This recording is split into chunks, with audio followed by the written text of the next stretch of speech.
Item ಯಾವುದೇ ಇರಲಿ try ಮಾಡಿ ಆಚಿ ಚಿಕನ್ ಮಸಾಲಾ. IPL ಮ್ಯಾಚ್ ಭದ್ರತೆ ಬಗ್ಗೆ ತಯಾರಿ ನಡೆಸಲಾಗ್ತಿದೆ. ಎಂಟ್ರಿ ಭದ್ರತೆ ಬಗ್ಗೆ ಸಿಬ್ಬಂದಿಗೆ ಮಾಹಿತಿ ಕೊಟ್ಟಿದ್ದೇವೆ. ಈ ಬಾರಿ ಹೆಚ್ಚು ಕಬ್ಬನ್ ರೋಡ್ನಲ್ಲಿ ಎಂಟ್ರಿ ಕೊಟ್ಟಿದ್ದೇವೆ ಅಂತ IPL ಮ್ಯಾಚ್ ಭದ್ರತೆ ಬಗ್ಗೆ ಬೆಂಗಳೂರು ಸೆಂಟ್ರಲ್ DCP ಅಕ್ಷಯ್ ಹೇಳಿಕೆ ಕೊಟ್ಟಿದ್ದಾರೆ. ಬೆಂಗಳೂರು ಸೆಂಟ್ರಲ್ DCP ಅಕ್ಷಯ್ ಅವರ ಹೇಳಿಕೆ ಇದು. IPL ಮ್ಯಾಚ್ ಭದ್ರತೆ ಬಗ್ಗೆ ತಯಾರಿ ನಡೆಸಲಾಗ್ತಿದೆ. ಎಂಟ್ರಿ ಭದ್ರತೆ ಬಗ್ಗೆ ಸಿಬ್ಬಂದಿಗೆ ಮಾಹಿತಿ ಕೊಟ್ಟಿದ್ದೀವಿ. ಈ ಬಾರಿ ಹೆಚ್ಚು ಕಬ್ಬನ್ ರೋಡ್ನಲ್ಲಿ ಆಗಮನಕ್ಕೆ ಎಂಟ್ರಿ ಕೊಡೋದಕ್ಕೆ ನಾವು ಅವಕಾಶ ಕೊಟ್ಟಿದ್ದೀವಿ ಅಂತ ಬೆಂಗಳೂರು ಸೆಂಟ್ರಲ್ DCP ಅಕ್ಷಯ್ ಹೇಳಿಕೆ ಕೊಟ್ಟಿದ್ದಾರೆ.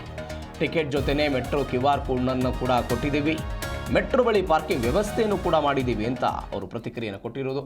ಕಳೆದ ಬಾರಿ ಎಂಟ್ರಿ ಸ್ವಲ್ಪ ಬೇರೆ ಇತ್ತು. ಈ ಬಾರಿ ಬದಲಾವಣೆಗೆ ಅನುಗುಣವಾಗಿ ಬ್ರೀಫಿಂಗ್ ಮಾಡ್ತೀವಿ. PSI SP ಭದ್ರತಾ ಸಿಬ್ಬಂದಿಗೆ ಮಾಹಿತಿಯನ್ನು ಕೊಡ್ತೀವಿ. ಪೊಲೀಸ್ ಇಲಾಖೆ ಜೊತೆಗೆ PWD ಮೆಡಿಕಲ್ ಸರ್ವಿಸ್ ಸೇರಿದಂತೆ ಎಲ್ಲರೂ ಕೂಡ ಇದ್ದಾರೆ. ಗೇಟ್ ವೈಡರ್ ಆಗಿದೆ. ಯಾರು ಕೂಡ ಫುಟ್ಪಾತ್ನಲ್ಲಿ ನಿಲ್ಲೋ ಹಾಗಿರೋದಿಲ್ಲ. ಮೆಟ್ರೋ ಬಳಸಿದರೆ ಬಹಳ ಬೇಗ ಬರಬಹುದು. ಟಿಕೆಟ್ ಪರ್ಚೇಸ್ ಮಾಡಬೇಕಾದರೆ ಸ್ಥಳ ನಿಗದಿ ಮಾಡೋದಕ್ಕೆ ಅವಕಾಶ ಕಲ್ಪಿಸಲಾಗಿದೆ ಅಂತ ಇದೀಗ DCP ಅಕ್ಷಯ್ ಅವರ ಮಾತು. ಅಲ್ಲಿ ಇರ್ತಕ್ಕಂಥ ಕೆಲಸ ಬರೀ ಅಧಿಕಾರಿಗಳನ್ನ ಡಿಪ್ಲಾಯ್ ಮಾಡಿ ಅವರ ಜಾಗಗಳನ್ನು ತೋರಿಸಿ ಅವ್ರ ಕೆಲಸಗಳನ್ನ ಬ್ರೀಫ್ ಮಾಡ್ತಾ ಇದ್ದೀವಿ. ಮುಂಚಿತವಾಗಿ ಮಾಡುವಂಥ ಕಾರಣ ಏನಂತಂದ್ರೆ ಹಿಂದಿನ ಸೀಸನ್ಸ್ನಲ್ಲಿ ಎಂಟ್ರಿ ಸೆಟಪ್ ಸ್ವಲ್ಪ ಬೇರೆ ಇತ್ತು. ಇವಾಗ ಅದರಲ್ಲಿ ಮೂಲಭೂತ ಬದಲಾವಣೆಗಳಾಗಿದ್ದಾವೆ.